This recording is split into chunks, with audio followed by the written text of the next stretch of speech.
को अंदर का जा रहा है? अंदर ही जा रहा हूँ, क्या दिक्कत है? अंदर जाना है तुझे? तुझे क्या लगता है कि मैं तुझे अंदर जाने दूंगा? क्यों नहीं जा सकता मैं अंदर?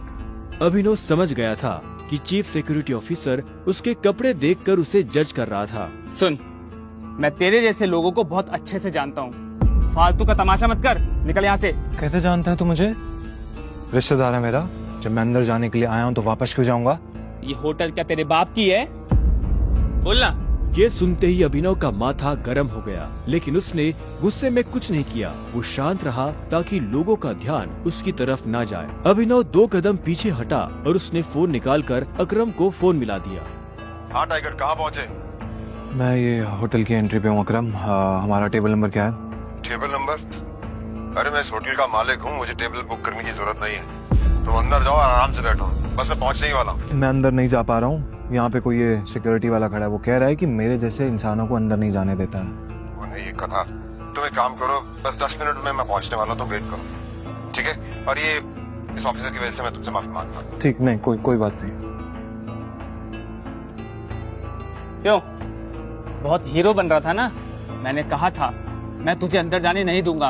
अगर प्रधानमंत्री को भी कॉल करेगा ना तब भी नहीं, समझा? चल निकल यहाँ से। अरे वो देखो, तुम्हारा निठल्ला एक्स।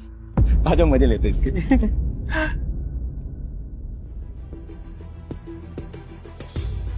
इससे मैंने अपना बॉयफ्रेंड कभी माना ही नहीं। वैसे भी मैं अपनी से छोटे लोगों से बात नहीं करती, मुंह नहीं लगती, उन्हें बॉयफ्रेंड क्या बनाऊं?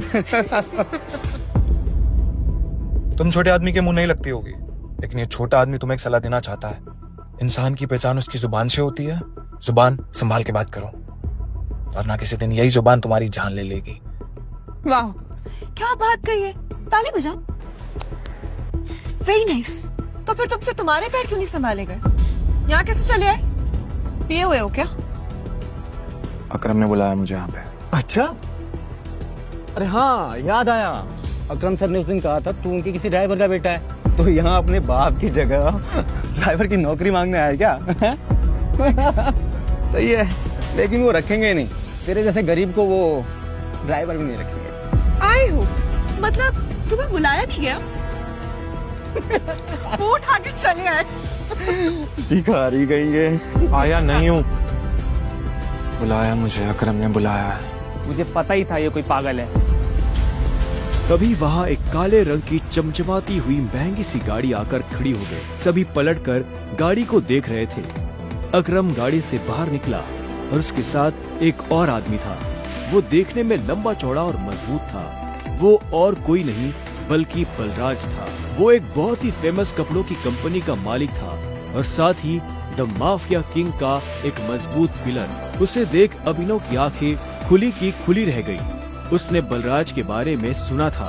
क्या आपको सच में लगता है मुझे बलराज जी से मिलना चाहिए? उसे तस्वीरों में देखा था, लेकिन तस्वीरों में देखने और सामने से देखने में जमीन आसमान का अंतर नजर आ रहा था।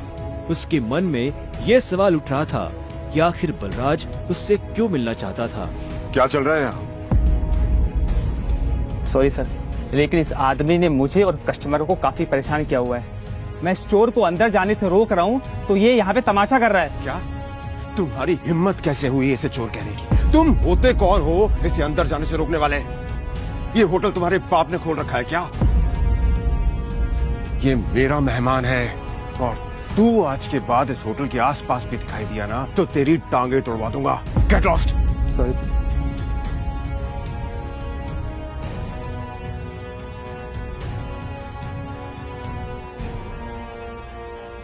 I'm sorry टाइगर, इस बेवकूफ की वजह से। नहीं, असल में तो छोटा आदमी का दुश्मन बना हुआ है आजकल। आओ चलो।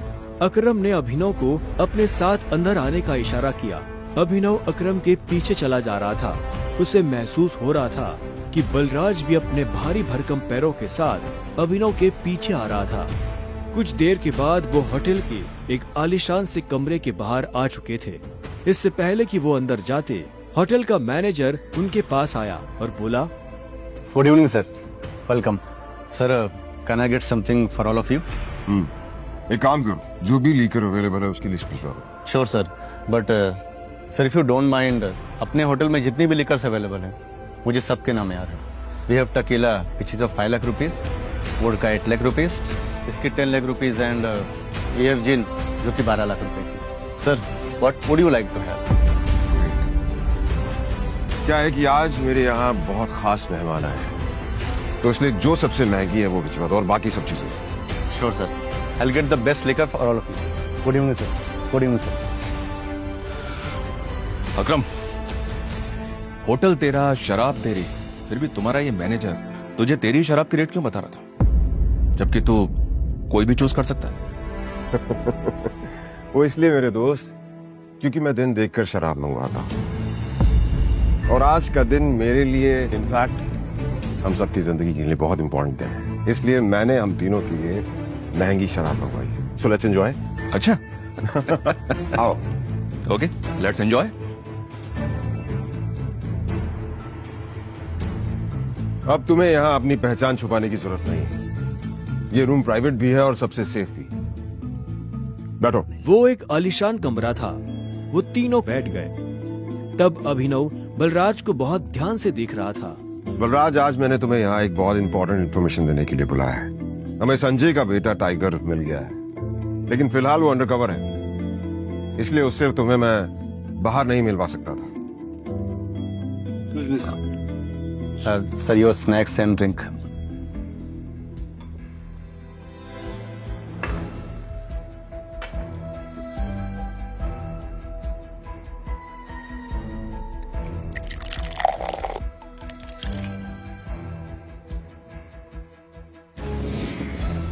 Sir Sure. Cheers. Cheers.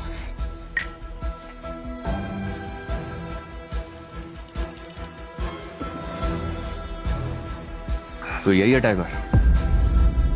हाँ, ये है हमारा टाइगर, और मैं चाहता था ये हमारी टीम के बड़े और भारी मेंबर्स से मिलने, और मिलने के बाद जिस तरफ हम बढ़ रहे हैं उस तरफ बढ़ने में ये हमें लीड करे।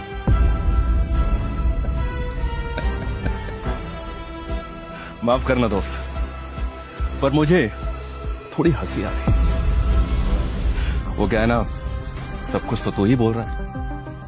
हमारा ये टाइगर गूंगा है क्या? हाँ? बलराज, तुम्हें टाइगर के बारे में इस तरह से बात नहीं करनी चाहिए। माफ करना दोस्त, माफ करना। बोलनेस अच्छी लगी मुझे तुम्हारी। अच्छा,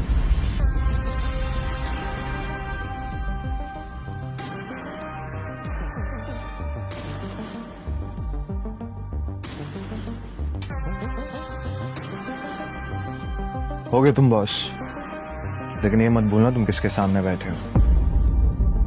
टाइगर हूं मैं। टाइगर ना ही चुप रहता है, ना ही धीरे बोलता है। टाइगर सीधा धाड़ता है।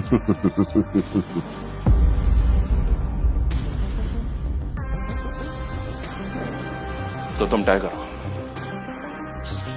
ठीक है? तो टाइगर ये बताओ, इतने सालों से कहां थे तुम?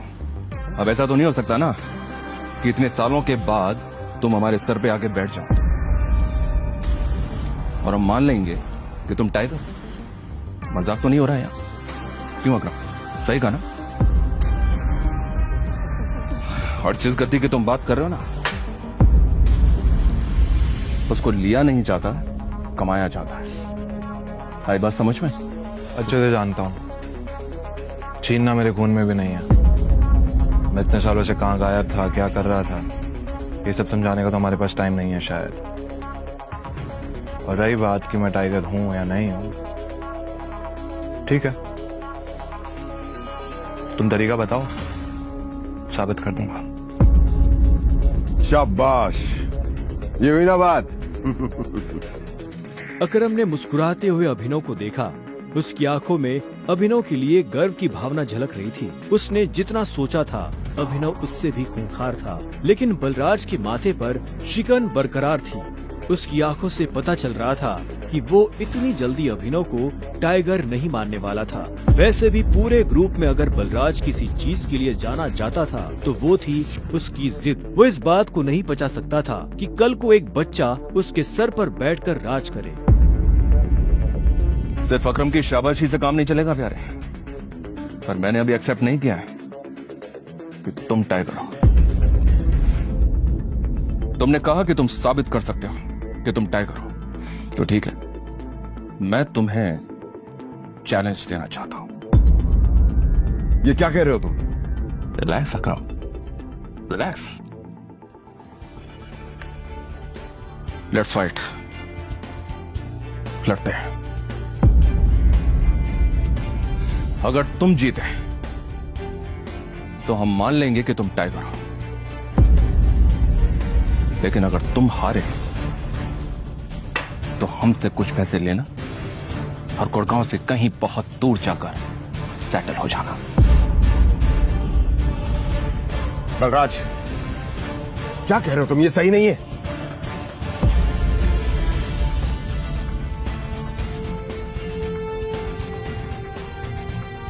Let's fight. कब करनी है लड़ाई? ये सुनते ही बलराज के चेहरे पर मुस्कान आ गई। अकरम के होश उड़ गए थे। अब आगे क्या होने वाला था? क्या अभिनव बलराज को हरा पाएगा या उसे अपने पिता का दिया हुआ सब कुछ छोड़कर हमेशा के लिए दूर जाना पड़ेगा? आगे की कहानी जानने के लिए नीचे दिए गए लिंक से डाउनलोड करें पॉकेट FM ऐप।